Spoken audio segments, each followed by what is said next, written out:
Welcome back. This is chapter 4, The Enemy, written by Pearl S. Buck. And today I'm going to explain page number 33rd to you. So here we go. Hannah wondered.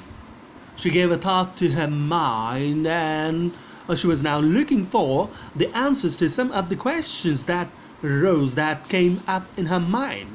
All the questions like whether her husband would fairly treat the man lying on the floor, or whether he would discriminate him on the basis since he was an enemy.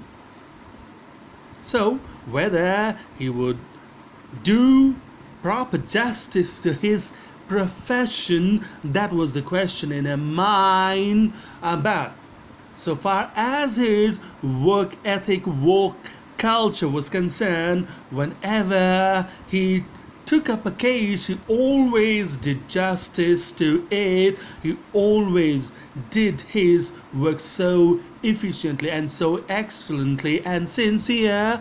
In this case, he was totally absorbed in his work, so she expected a fair result here.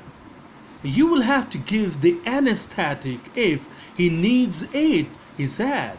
Now, Sadao asked her to apply anesthetic, to administer anesthetic if the situation such demanded. She repeated blankly, but never have I. Now she was taken aback at the remark of Sadao. She was shocked at his remark, and she repeated it that she never administered anesthetic to anyone. So she blankly, thoughtlessly answered this. It is easy enough, he said impatiently, and sharply he answered back and said that it was quite easy to do it.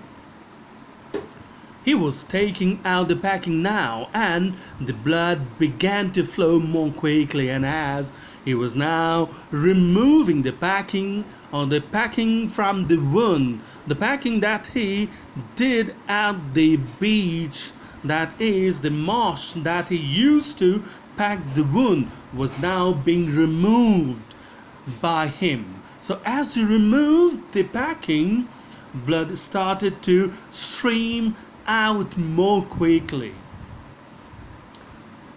He peered into the wound with the bright surgeon's light fastened on his forehead. Now he examined the wound with the help of the light attached to his forehead, that is called the surgeon's light. The bullet is still there, he said with cool interest. With indifference, he remarked that the bullet was still there. Now I wonder how deep this rock wound is. Now, the real question for the doctor was whether the wound received from the rock was really deep or not. If it is not too deep, it may be that I can get the bullet. And then he remarked that, well, if the wound from the rock wasn't deep, then the bullet could easily be removed. But the bleeding is not superficial. He has lost much blood, but the blood loss, that is the bleeding, was not trivial. That was not casual. That was quite serious bleeding.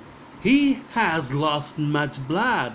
That he had lost much blood, too much blood. At this moment, Hannah choked. He looked up and saw her face the color of sulfur.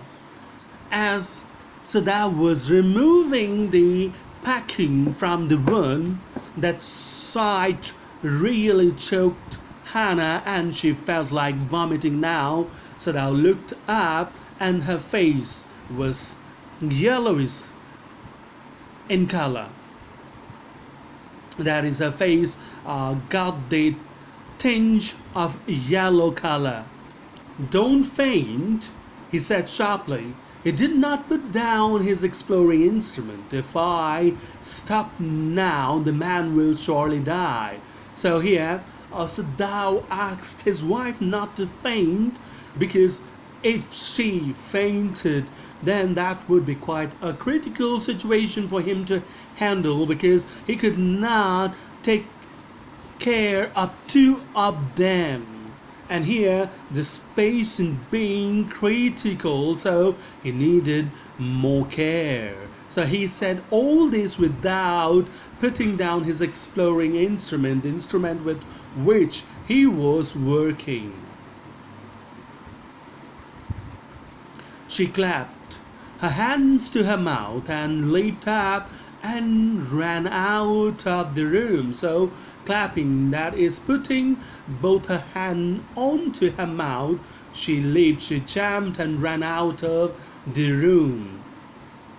Outside in the garden, he heard her retching, and outside in the garden, she was vomiting, and that sound could be heard by Sadao, the doctor, here in his room.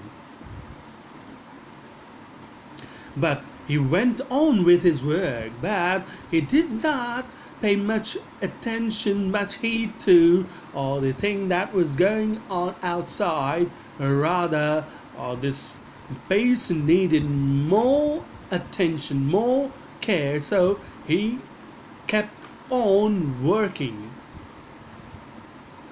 It will be better for her to empty her stomach, he thought.